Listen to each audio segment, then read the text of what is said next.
So let's start with this. First of all, we'll talk about health. See, what is health? If I ask you the question, what is health, your answer would be, sir, if I am physically fit, if I am free from any disease, then I am healthy. But that's not like so. Being just physical fit or not having some ailment or disease is not healthy. Health means complete physical, mental and social well-being.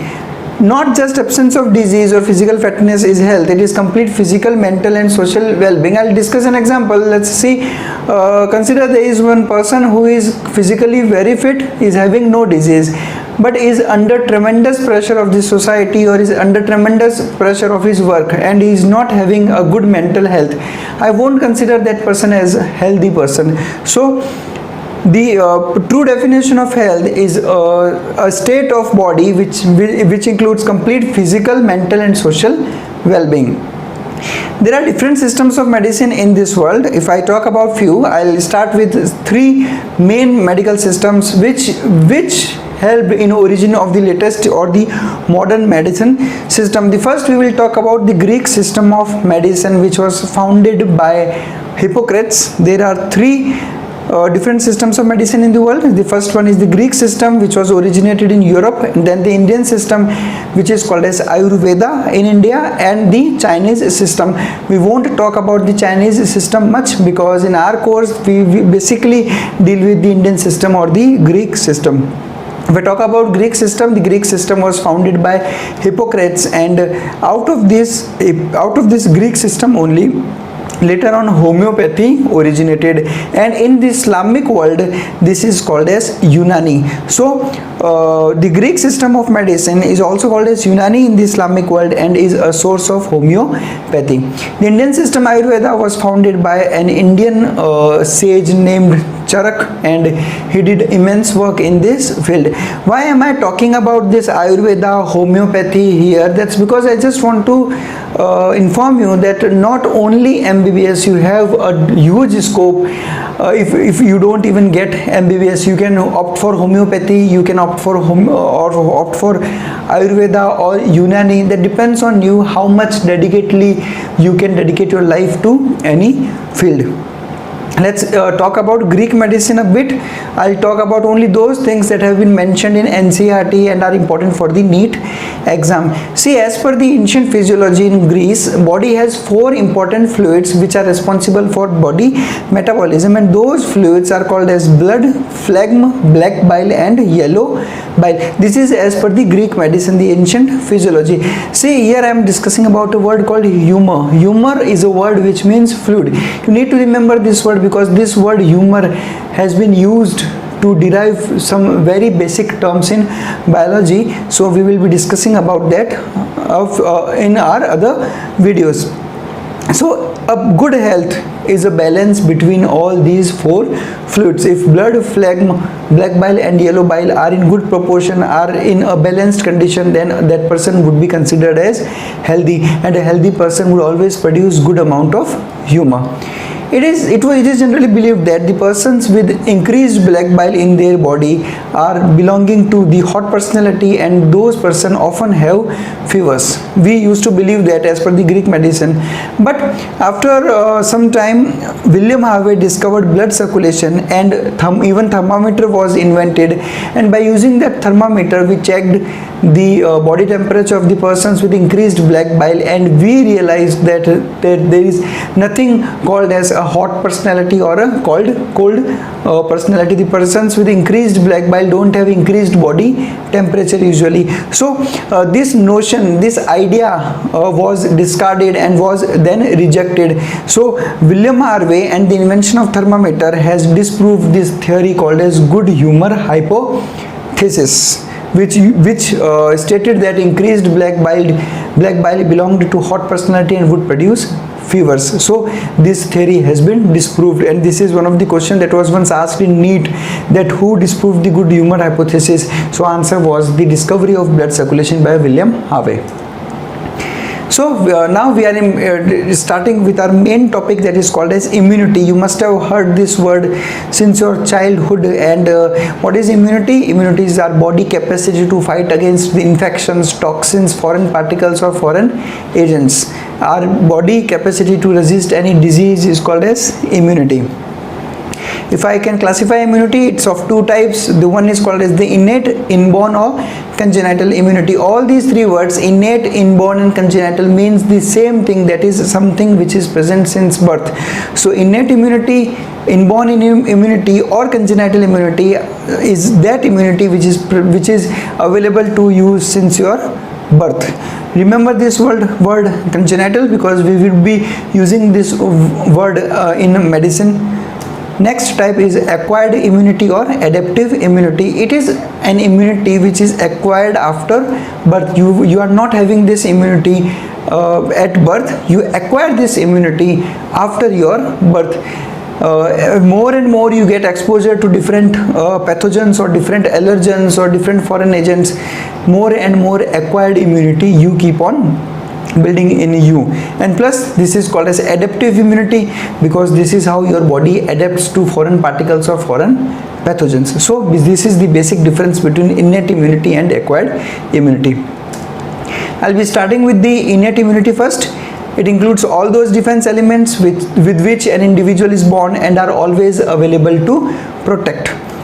This immunity basically involves some barriers. They produce some barriers that either will prevent the entry of foreign pathogen, or even if a foreign pathogen cross that barrier and enters your body, then these barriers would help in eliminating those pathogens. I'll take the example of skin. Skin acts as a barrier against invasion of microbes deeper into the body. So in innate immunity we would be discussing some barriers. The most important thing, that innate immunity is non-specific. Why we are calling it as non-specific? Because my skin or any barrier is not discriminating between virus, bacteria, fungi or Mycobacterium tuberculosis or Salmonella typhi. I mean, it is not just acting against a particular bacteria or a specific virus. It is general for the every pathogen. It won't allow bacteria, virus and every pathogen. So it is non-specific. And when I'll be discussing with the acquired immunity, we would discuss that antibodies are produced against particular antigens. Antibody is always specific to an antigens. So acquired immunity is a specific immunity, but innate immunity is non-specific immunity. We'll be dealing with some types of barrier in this video. The first one are the anatomic or physical barrier. The second one are the physiological barriers. Next are the cellular or phagocytic barriers, and the last one are the cytokine or the inflammatory barriers. In this video I'll be dealing with the first three barriers, and in the next video I'll be teaching you cytokine or inflammatory barriers. Let's discuss a bit in summary. The first one is the anatomic or physical barrier. Anatomic barrier, that means your body anatomy will act as a barrier, like your skin, your mucosa. They are the anatomical tissues which are acting as barrier. Physical barrier, because they are actually producing a physical barrier, something which you need to cross to invade the body. So physical barriers. Next is physiological barrier. That means this includes your body physiology. Your physiology will help in eliminating the pathogens that enters inside the body. Next is the cellular or phagocytic barriers. It includes some cells called as phagocytes which act as barriers. And the next are cytokines or inflammatory barriers. Cytokines are some chemicals that are produced by the body which act as barrier. We'll be dealing all of them in detail now. First of all, I'll be starting with the anatomic or physical barrier. As I discussed, these are anatomical tissues that act as physical barriers. They will directly block the entry of the pathogens or any foreign particle inside the body. In this, we will be dealing with skin first. See, if I talk about the skin, we can divide skin into two major layers. The lower layer is called as dermis, and the layer that is above the dermis is called as epidermis. So epidermis is basically the epithelium of dermis. Dermis includes the connective tissue and epidermis is the epithelium. So in this picture, this portion, this is the dermis part. That means the connective tissue part, which is not shown in detail in this picture. You can see this red line. the tissue below this red line is the dermis part, and everything about above dermis is the epidermis part. So in epidermis, if I talk about the uppermost layer, yani that means this layer, this layer is called as stratum corneum. Remember this word, stratum corneum. It is actually in this layer, the cells of the epidermis are filled with a protein called as keratin, and due to deposition of this keratin, these cells are dead cells. So because these cells are dead cells, so no pathogen can survive in these cells, so they act as a barrier. The pathogens cannot enter through this stratum corneum. It would act as a physical barrier. So the uppermost layer of epidermis, called as stratum corneum, is made up of dead keratinized cell. So it is a germ proof and a waterproof layer against any pathogen or foreign particle. Now I will be talking about some glands called as sebaceous glands. You must have heard about sebaceous glands. These are glands which are actually present in the dermis part, and these sebaceous gland produce a fluid called as sebum, and this sebum is actually rich in some fatty acids, and these fatty acids, because of these fatty acids, the pH of the skin lies in the acidic range, that is from 4.5 to 5.5, and the presence of acidic environment inhibits the pathogen growth on skin. So at one time the stratum corneum is not allowing the pathogens to enter inside the skin, and at the other hand, the fatty acids present in sebum acts as provides an inhibitory environment to the pathogens, so they won't survive in the acidic pH there. If a pathogen needs to travel inside the depth of the skin, they can do so only when there is a wound or an injury over the skin. Let's see if there is an injury over the skin, and this injury has led to the destruction of this much amount of tissue, or only the stratum corneum has been injured. That means if there is no stratum corneum in particular area, the pathogen can easily enter the skin. That's why we say we need to protect wounds and any injury. So we keep on applying some ointments over that, so that they don't allow any survival of the pathogen there. So the next element that we would be discussing in anatomic barriers are the mucous membranes. First of all, what is a mucous membrane? Mucous membrane, you can also call it as a mucosa. What is a mucosa? See, in any hollow organ or any hollow passage, if I talk about blood vessels, blood vessel is a passage. It is hollow from inside to allow the blood to move, or any hollow organ like your gastrointestinal tract, starting from your oral cavity. So the internal cavity of these any organ which is hollow from inside is lined by the surface of the internal wall of any organ is lined by mucosa, which is actually the epithelium. Let's see, this is stomach or intestine or any hollow cavity. Any organ with a hollow cavity would have two epithelia, one on the outermost surface and the one on the internal surface. The inner one, the epithelium that is present on the inner side, is called as mucosa or mucous membrane. And why they are called so? Because this layer produces a fluid called as mucus. If you want to see it practically, you can roll over your tongue inside and touch the inside part of your cheek. If you roll over your tongue on the inside of the cheek, you can feel some sticky fluid. It is wet from inside. That's because of the presence of mucus, and the layer that is present inside is called the mucosa. See, this is skin, but internal from inside, this is called as mucosa. Both are epithelia. Now, how mucous membranes protect us? See, mucus, as I discussed, is secreted by mucous membranes, and because this is sticky, so it entraps any debris or particulate matter or any microbe that enters, and once they entrap it, they immobilize it. Now they cannot move. And if some mucous membrane also bear cilia, and these cilia, when they beat, they just propel them out of the body. Let's take an example. If I talk about the trachea, bronchioles or bronchi, bronchioles, bronchi and trachea, you can see this picture of cilia that is taken under electron microscope. So bronchioles, bronchi and trachea have these kind of cilia, and they always beat in a particular direction. Remember, cilia will always beat in any particular direction. It is not like that cilia would move in both the direction or any direction. No, they just beat in a single direction, so that they can move anything in a particular direction. I'll take the example of trachea. Trachea has, on the inner side, has got mucosa which secrete mucus.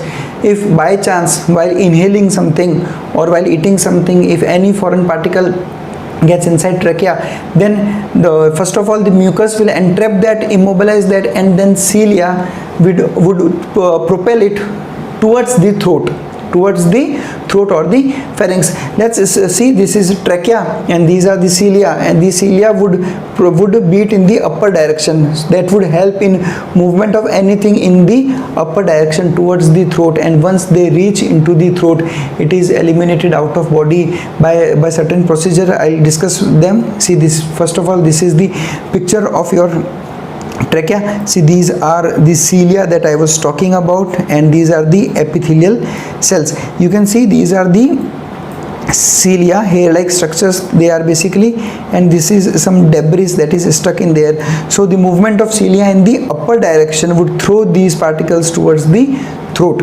and once they are propelled into the throat, they can either move from your esophagus into the stomach, and stomach has HCl that would destroy all of them.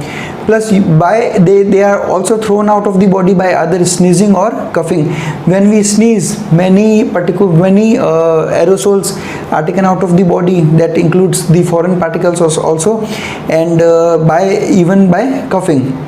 You must have noticed this thing, when you have a severe cold and cough, your body coughs out frequently, and when you cough out, you can see some yellow or sometimes dark colored sputum that comes out of your throat. That's all because of these cilia that are present in trachea and bronchi and bronchioles. Imagine that much amount of sputum, if that enters into the trachea, that will clog the alveoli that are present inside the lungs, and would severely affect the exchange of gases inside the alveoli. Let's move ahead. Now I'll talk about physiological barriers. In the physical barriers, there basically we talked about skin and the mucous membranes. And now I'll talk about some body physiological reactions that would act as a barrier against the pathogens. First of all, I'll talk about fever. Now, why would a body produce a fever?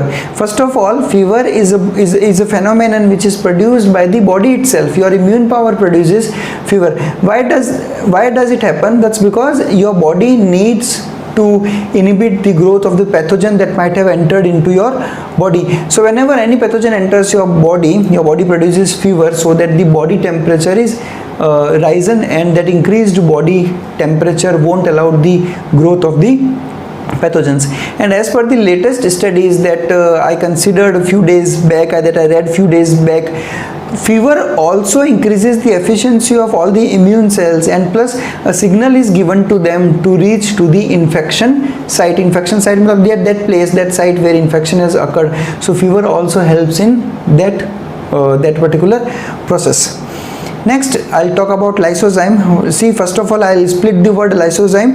Lyso is a word which has been derived from lysis. What is lysis? Breaking down something is called as lysis. Like you must have heard this word in electrolysis or hydrolysis. So lysis means breakdown, and zyme word has been derived from enzyme. That means it is an enzyme that performs lysis. And if I talk it in detail, then lysozyme is an enzyme that is responsible for the lysis of the cell wall of bacteria, and because the bacterial cell wall has been lysed, so it leads to the death of bacteria. First of all, I'll talk about lysozyme. Location of lysozyme. Lysozyme is present in saliva, tears, saliva and mucus. So these are basic fluids which are having lysozyme, and if by any chance any pathogen enters saliva, tears or mucus, then it would destroy the cell wall of the bacteria, causing their death.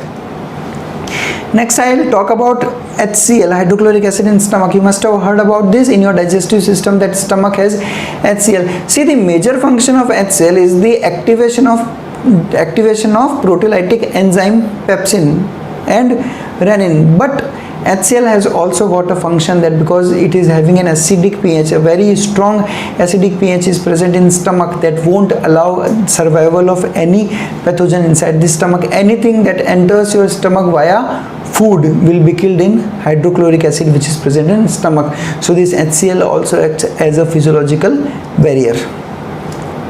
Next, I'll be talking about cerumen. What is cerumen? Cerumen is in common language it is called as ear wax, and it is a sticky substance present in external ear. External ear is the part of ear which is present towards the distal of the ear drum. This is the ear drum.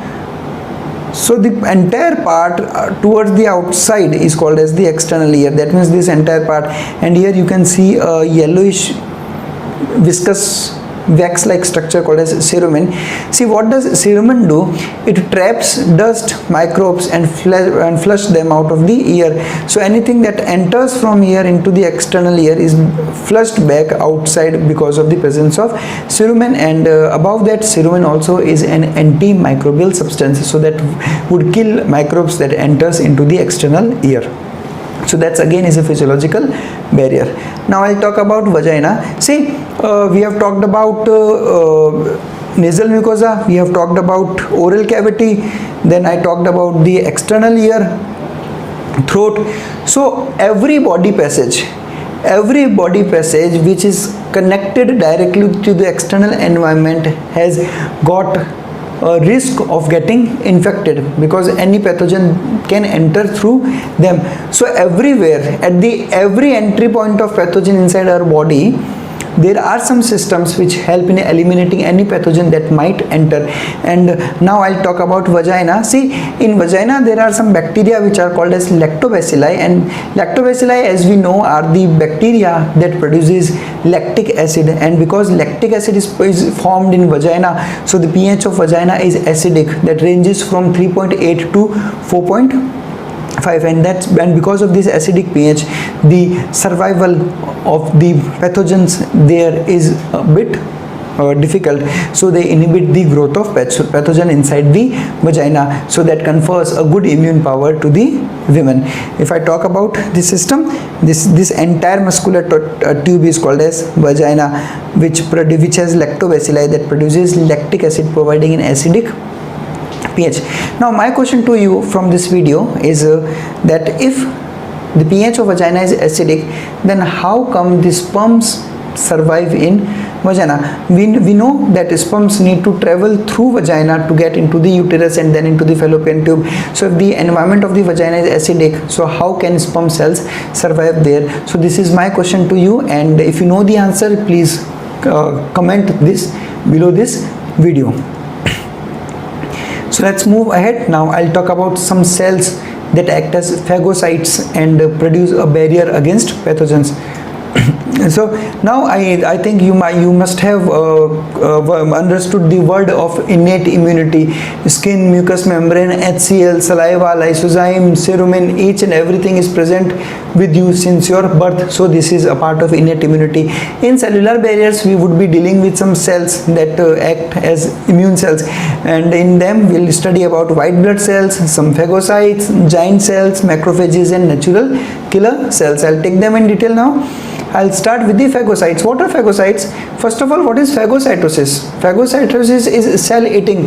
That means a process by which a cell eats something, ingests something, is called as phagocytosis. And phagocytes are the cell that ingests any foreign material, any foreign body or any pathogen that enters inside the body. So these cells are capable of engulfing foreign particles, pathogen and cellular debris. What is cellular debris? Cellular debris is the remnants of the cells. We know each and every cell has got its life, like RBCs has got a life of 120 days. So after any cell's death, it acts as a debris, and this debris is cleared by phagocytes.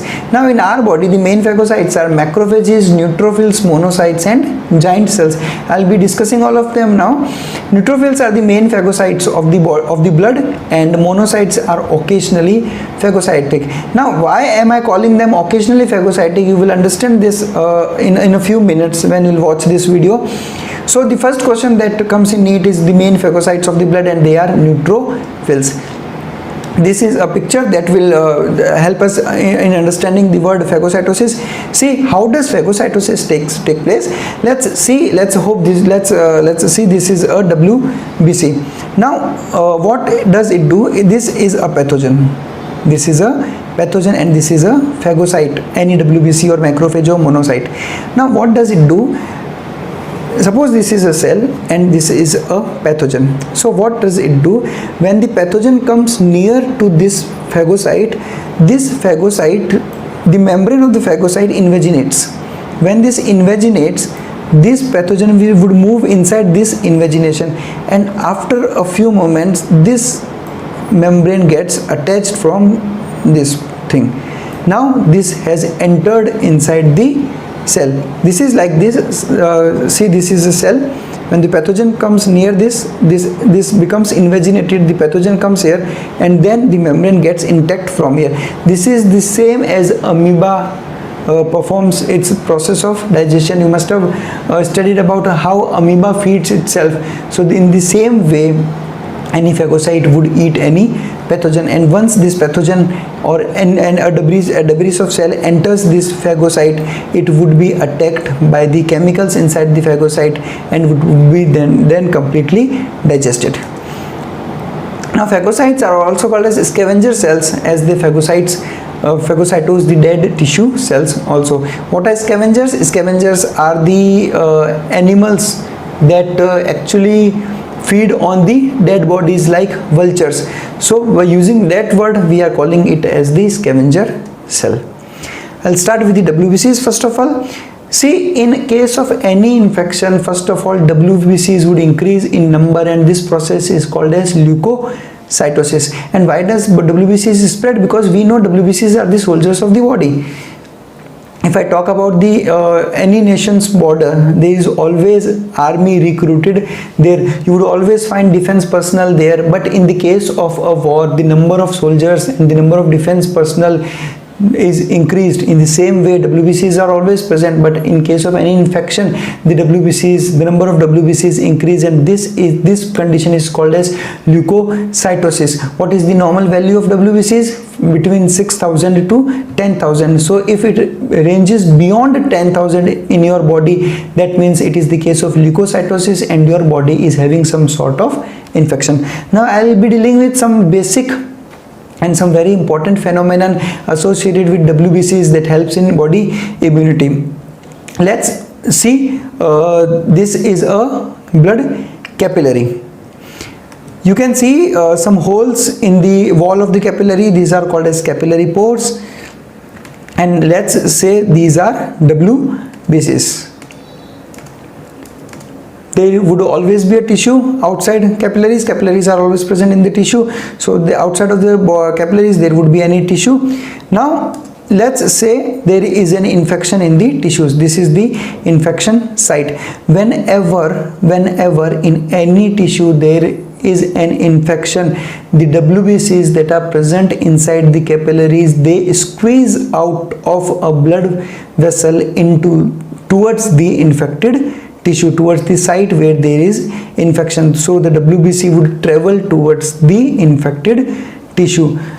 Normally the capillary pore size is always smaller than the size of the WBCs, and the WBCs cannot move out of the capillary via those capillary pores. But in case of any infection, those WBCs perform amoeboid movement, and by the help of amoeboid movement they actually squeeze out of the pores. You can see in this picture, what I have shown is the squeezing out of WBCs. WBCs. See, this is this shape of WBC, but while squeezing out, it has transformed into this shape. So that's how it squeezes out of that pore to reach towards the infected tissue. And this process, this phenomenon of the WBC, by which it gets towards the infected site performing amoeboid movement, is called as diapedesis. A very important question that is frequently asked in pre-medical exams. In response to any infection, WBC is squeezed out of capillaries into tissue by performing amoeboid movement, and it is a type of chemotropic movement. Why it is called as chemotropic movement? Because this movement is towards some chemical. I'll give you an example. Wait, what is a phototropic movement? Phototropic movement is movement of something towards photo. That means light. Photo is light. Like you must have seen the case of sunflower. Sunflower always is tilted towards the sunlight. That is phototropic. And this is chemotropic. If the movement of something towards some chemical is called as chemotropic. And now which chemicals are we talking about here is that an infected tissue would produce some chemicals that signals the WBCs, and responding to those signals, those WBCs would move towards infected tissue. So this is a type of chemotropic movement. In NCERT, they have mentioned about the other name of neutrophils, and it is called as PMNL, polymorphonuclear leukocyte. Why they are called so? Because if I talk about the nucleus, polymorphonuclear means what? See, this is the word polymorphonuclear. Poly means multiple or many, morpho means morphology, that means the external features of the body, and nuclear is the nucleus. That means those leukocytes whose nucleus exhibit multiple morphologies. And we very well know neutrophils. Some neutrophils has got bilobed nucleus, some of them have got trilobed nucleus. So their nucleus morphology is varying in the case of neutrophils. So they are called as polymorphonuclear leukocytes. Let's move ahead. Now I will talk about macrophages. First of all, the splitting of word. Macro means large and phages means phagocytosis. Matlab those cells which are large in size and performs phagocytosis are called as macrophages. So those are the large immune cells that perform phagocytosis. These are of two types, fixed macrophages and wandering macrophages. See, fixed macrophages, as the name implies, they are fixed inside a tissue, and wandering macrophages wander. Wander means to move.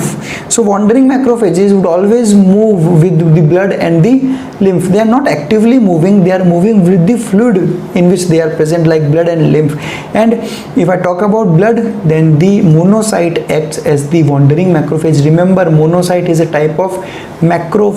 Monocyte is a type of macrophage because of its size. If I talk about the last few slides, we discussed that neutrophils are the main phagocytes of the blood, but here we are saying that monocyte are the wandering macrophages. That's because the size of the neutrophils is small, so they are not macrophages, but monocytes size is larger, so they come under the category of macrophages, and neutrophils don't come under the size of macrophages. Now if I talk about fixed macrophage, this is a figure of a monocyte. The characteristic feature of a monocyte is the presence of a kidney shaped nucleus. Remember, monocytes have got a kidney shaped nucleus, and this question has been frequently asked in exams. Fixed macrophages are fixed in the body tissues, and in different tissues they are called by different names. So I'll write the names of the tissues first, and then I'll discuss with the names of those fixed macrophages. In connective tissue, these fixed macrophages are called as histiocytes. In liver, they are called as Kupffer cells. You must have heard this name, Kupffer cells. In digestive system, in liver, you must have heard about them. So the Kupffer cells are the fixed macrophages of liver. Lungs have got alveolar macrophages, called alveolar because they are present inside the alveoli. Then in brain these are called as microglia.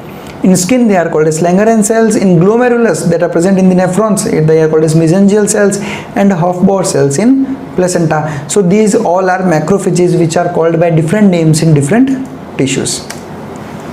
Now I'll talk about reticuloendothelial system. See, this is a part of immune system that comprises of all the fixed and wandering macrophages of the body. So all these macrophages in itself acts as a system which is called as reticuloendothelial system.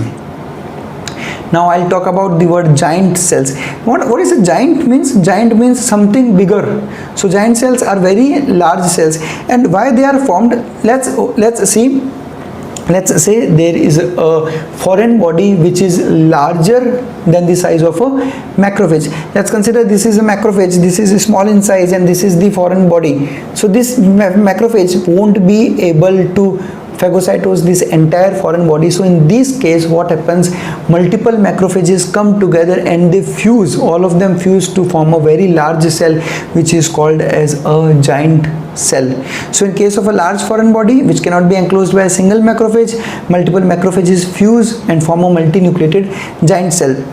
Now I'll emphasize on the word multinucleated because this is asked in many exams. And why they are multinucleated? Very simple. Every macrophage has got its nucleus, so when they fuse, a single cell is formed, but they would have multiple nuclei because all the nuclei would be present in the same cells. So always remember, giant cells are multinucleated. Next are natural killer cells. We are calling them as killer cells because they directly kill. See, out of total lymphocytes present in the body, 10 to 15% of the lymphocytes are NK cells. So this is a very important question. In AIIMS 2014, it was asked that what type of cells are NK cells, and the answer was lymphocytes. So they are morphologically different from T and B lymphocytes. See, we know lymphocytes are of two types, T cells and B cells. So T cells and B cells are morphologically distinct from NK cells or natural killer cells. And how? Because NK cells are larger in size and they are granular. We know that lymphocytes are agranular leukocytes. We divide leukocytes into two different types, granular and agranular. And in agranular category we place lymphocytes and monocytes. So all T lymphocytes and B lymphocytes are agranular, but natural killer cells are granular.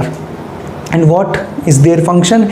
They kill virus infected cells and some tumor cells. They directly kill the cells because it is not possible to eliminate those virus from cells. And why is this so? Because virus, as we know, is an entity which is living only inside the host cell, and once they enter inside the host cell, they use host cell's machinery to replicate. So your host cell only would help in the replication of those virus, and now to eliminate those virus from the cell is not possible. So that's why your immune system kill the entire cell only, that your immune system would entirely destroy the entire cellular machinery. So virus multiplication won't occur thereafter. So natural killer cells function is to kill the virus infected cells and also some tumor cells. What are tumor cells? Tumor cells are some cells that have lost the normal regulation of cell division. They divide very rapidly and they divide in a very unregulated and uncoordinated